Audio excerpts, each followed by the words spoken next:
Yo les bros, bienvenue sur Spatule Bro, je suis le chef et on se retrouve aujourd'hui pour notre petite review du nouveau cours de la nouvelle saison de Bleach The Thousand Year Blood War, dont le premier épisode est sorti samedi sur Disney+. J'ai même l'impression, pour parler un peu hors sujet, sujet parallèle, j'ai l'impression que c'est le seul animé Disney+, qui réussit à surnager, à être un petit peu visible. Heureusement qu'il y a déjà une commu très active, parce que tous les autres animés Disney+, ils tombent dans l'oubli assez rapidement, et c'est bien dommage. Voilà, ça c'était pour la petite parenthèse. Aujourd'hui, on va parler de ce premier épisode, qui était... Il était sympa, mais il était limite scamesque. Oui, je le dis, je n'ai pas peur des mots. Voilà, donc avant, on va quand même faire un petit instant promo comme d'habitude. Tout d'abord, double instant promo. Tout d'abord, Isekai'ra, mon light novel disponible en version numérique et physique sur la boutique du Spatule Shop. Lien en description et en commentaire épinglé, bien évidemment. Hein, un light novel, parodie d'Isekai, de big raveurs de cité qui vendent du shit aux elfes, aux nains et à toutes les créatures d'un monde imaginaire magique. Et ça, c'est cool, c'est rigolo. Voilà. Et, bien évidemment, Arena, dont le tome 5 sort le 18 octobre dans librairie. Et en attendant, vous pouvez découvrir la série sur la plateforme Webtoon. Donc la saison 1 est actuellement en cours de diffusion, mais il y aura la saison 2 et aussi la saison 3. Voilà, donc déjà ça fait plaisir. Le lien est évidemment aussi en description. Et puis voilà, j'espère que vous me ferez des retours. Et puis voilà, ça fait plaisir. Allez, place à la review. Oui. Alors, il est temps d'attaquer ce cours numéro 3 de Bleach The Thousand Year Blood War, la guerre sanglante de 1000 ans. Et je parle pas de la ville. Oh, petit jeu de mots. Bon, un épisode qui fait un peu office de résumé de la saison précédente. Saison précédente qui se terminait un peu en mode cliffhanger, comme toutes les fins de saison ou presque. Notamment sur le combat Ishibei, si je ne me trompe pas, Ishibei, le chef de la division 0, face à Yuhabaha, qui dévoilait d'ailleurs un pouvoir assez... c'est ça que j'aimais bien aussi dans Bleach, dans le délire. Et c'est en ça que ça ressemble pas mal à Saint Seiya, c'est qu'à un certain niveau de puissance, les pouvoirs et les techniques sont plus conceptuels que réellement physiques, si tu veux. Le pouvoir de Ichigo, pour autant qu'on sache pour l'instant, c'est de balancer, c'est d'aller super vite avec son Bankai et de balancer des Getsuga Tensho qui font tout exploser, si tu veux. Voilà. Ishibei, son pouvoir, c'est pas ça. Son pouvoir, il est plus conceptuel, c'est-à-dire que vas-y, il peut rayer des mots de l'existence et si ton mot n'existe plus, toi, t'existes plus. Il y a un délire comme ça. C'est pas tout à fait ça, mais t'as compris. Donc il attaque un concept qui n'est pas... voilà. Donc ça, c'est plutôt intéressant. Bref, donc on finissait là-dessus, et aussi sur le reste du combat de la Division 0, et c'est là que ça devenait intéressant, parce que ça prenait une direction différente du manga. Encore une fois, dans le manga, la Division 0, est-ce qu'on peut le dire, presque 10 ans après, voire un peu plus, est-ce qu'on peut le dire que c'était une grosse fraudasse, la Division 0 dans le manga? Dans le manga, la division 0 apporte bien le terme 0. Parce que normalement, 0, c'est pensé pour faire badass. C'est-à-dire qu'elle est avant la division 1, tu vois. Donc elle est stylée. Là, c'était 0-0. C'est-à-dire qu'ils sont arrivés, ils sont fait tous ken comme pas possible. On sentait bien que Tite Kubo, à l'époque, soit il savait pas trop quoi en faire, soit il n'a pas eu le temps d'en faire quelque chose. Donc là, ils nous ont proposé notamment un concept autour des Bankai de la Division 0 qui sont tellement puissants que pour déceler le Bankai d'un des membres de la Division 0, il faut que les 3 autres donnent leur vie en sacrifice pour libérer le Bankai. Et là, donc, il y a les 3... donc il y a le tailleur, le mec qui fait les bains, et la grosse, qui n'est pas une grosse, mais bon, je vais l'appeler la grosse, j'ai le droit, qui donc se sacrifie pour permettre à la dernière, dont j'ai oublié le nom, qui a des bras mécaniques et qui est la tailleuse, de libérer son Bankai. Un Bankai, encore une fois, extrêmement conceptuel, qui rappelle un peu les expansions du territoire dans Jujutsu Kaisen. Hein. D'ailleurs, c'est une inspiration directe, Bleach, hein, de Jujutsu Kaisen, ça a été revendiqué. Mais bon, on pourrait faire un sujet sur les filiations entre les différents shonen. Pourquoi pas, si ça vous intéresse, dites-le nous. Peut-être qu'on abordera, enfin dites-le moi, et on abordera peut-être ça sur la chaîne principale, sait-on jamais, donc pourquoi pas. Donc très conceptuel, très stylé, quelque chose qui était totalement inédit par rapport au manga. Et donc on s'est dit, bon, c'est bon, les Stern Readers, c'est plus les Stern Readers, c'est quoi? J'ai oublié le nom des Stern Readers d'élite, là. Ils vont se faire fumer, dont Ishida. Donc on se terminait là-dessus. Donc l'épisode commence, déjà la moitié de l'épisode, c'est la fin de l'épisode qu'on avait vu... Enfin non, la moitié de l'épisode, c'est la moitié du dernier épisode qu'on a déjà vu la saison dernière en fait. C'est là que je dis que c'est un peu scamesque. T'aurais pu te contenter de nous mettre un résumé. Non, tu nous rebalances clairement, je suis désolé de le dire comme ça, mais c'est factuel, tu nous rebalances clairement la première moitié de l'épisode, enfin la dernière moitié de l'épisode d'avant. Ça, j'ai trouvé ça un petit peu limite quand même. Mais bon. Et en ce qui concerne l'inédit, ça m'a un peu déçu finalement, parce que déjà le combat contre Ishibe, finalement, il n'y a pas de nouveauté, il me semble.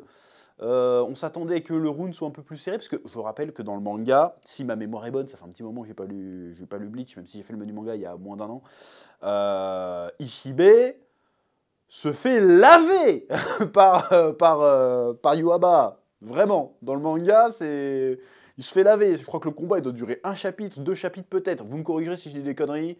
Je compte sur les comptes Twitter One Piece, Bleach, l'habitude, pardon, Bleach, pour venir me tomber dessus parce que je dis de la merde. Allez-y, faites-vous plaisir si je peux vous aider à faire des stats et à exister. C'est de bon cœur, y a pas de problème.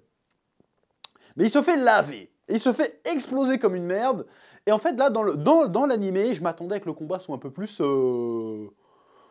qu'on aille un peu plus loin, quoi. Qu'on montre que Ishibe, franchement, il était pas là pour déconner. Et pas trop, finalement, en fait. En fait, pas trop. C'est-à-dire que là, en fait, il y a Ishibe, il avait battu Yuaba, mais Yuaba a fait « Eh ben, ça tombe bien, j'éveille mon pouvoir maintenant. T'as de la chance, hein. T'aurais balancé ton attaque 10 minutes avant, ça faisait pas 9 ans. Mais là, ça faisait 9 ans. Pile poil, là. Du coup, hop, j'ai mis tous mes pupilles et je te baise. » On sait pas trop comment il le baise, mais il le baise. Et là, bon, tu te dis, bon, un peu fastoche, et il se fait exploser sa mère en 1000 morceaux. Et après, il y a Ichigo qui arrive, et là, tu lui parles par la pensée, il fait genre, dis mon nom. Et il dit son nom. Il dit Heisenberg. Bref, qui n'a rien à voir, mais c'était marrant de le placer. Il dit le nom, et l'autre, il réapparaît. Bon, bah en fait, je suis pas mort, mais par contre, je peux plus me battre parce que j'ai plus d'énergie, donc vas-y, Ichigo, c'est à toi de sauver la Soul Society. Et moi, je vais rester là, je vais me branler les couilles. Et tout le reste de la Division 0 est morte, en fait, mais t'inquiète, c'est pas très grave. Je trouvais ça un peu pas fou, voilà, comme délire. Dommage, ils auraient pu rendre la défaite d'Ishibe beaucoup plus impressionnante pour le coup. Là, je trouve que c'est un petit peu expédié, comme dans le manga, malheureusement. Bon, là où par contre, ils sont partis dans une direction un peu différente pour étoffer le truc, c'est avec le Bankai de la dernière meuf de la Division 0, qui a réussi, a priori, à éclater tout le monde. Sauf que à ce moment-là, il y a Yuaba qui s'éveille, du coup il ressuscite en quelque sorte les Sternritter qui l'accompagnent, et dont Ishida. Et Ishida se libère parce que, on ne sait pas trop. Bon, il y a un rapport avec le Blood Véné, j'imagine. Parce que pareil, les pouvoirs d'Ishida sont pas trop expliqués non plus dans le manga, si ma mémoire est bonne. Donc Ishida arrive à se libérer, et il défonce la meuf de la Division 0, mais en fait, il n'utilise pas de technique particulière, il lui tire juste des flèches dans la gueule. Comme d'habitude, en fait. On aurait été en droit d'avoir une petite explication. Je veux dire, les mecs qui te balancent des pouvoirs super conceptuels, pour les battre, on était en droit de s'attendre à une autre explication de « je tire une flèche très fort ». Tu vois ce que je veux dire? Et j'ai trouvé que cette victoire d'Ishida manquait de contexte. Je veux bien qu'avec les pouvoirs de le retour de Yuaba et tout ça, des Quincy, ses pouvoirs soient... Il a un power-up de bâtard, d'accord. Il a un shift ou je sais pas quoi là, d'accord. Mais peut-être prendre 2 secondes pour nous l'expliquer, pour que la victoire d'Ishida fasse sens. Là, il y a eu un petit côté plot armor pour moi. Encore une fois, c'est parce que mon esprit n'était plus dans Bleach. Donc peut-être que j'oublie des éléments, c'est tout à fait possible.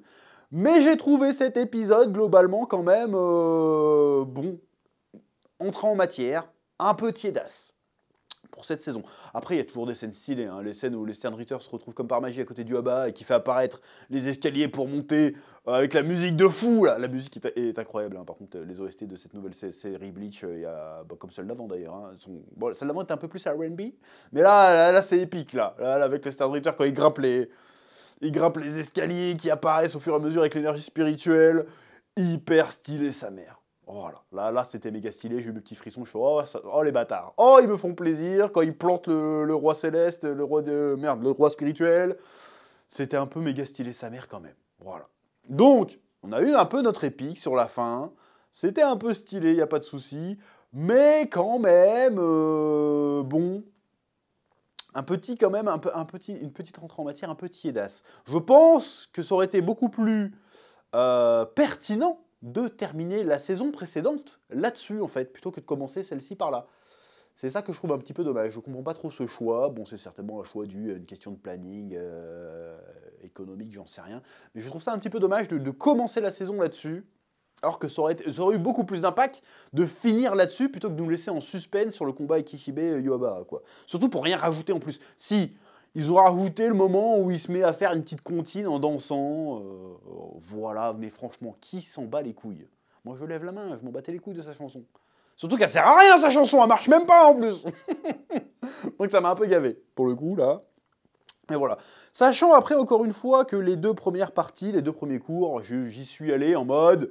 Bon, ça adapte quand même les meilleures parties, les 2 meilleures parties de ce dernier arc. Là, selon moi, mais je ne suis pas le seul. Après, on va encore dire, oh, t'es un gourou, t'influences les gens. C'est pas que j'influence les gens, c'est que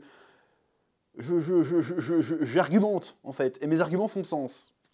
Et si vous n'avez pas d'argument, argumentez mieux que moi. Et puis comme ça sera réglé, en fait. Donc c'est pas ma faute si vous êtes nuls. Je sais pas pourquoi je clash les gens comme ça, ils m'ont rien fait, mais je sais, parce que je vais parler de Bleach, ils vont encore me prendre des traits de Twitter sur Bleach, ou des vidéos YouTube, que je vais pas regarder, que je vais pas lire, mais quand même.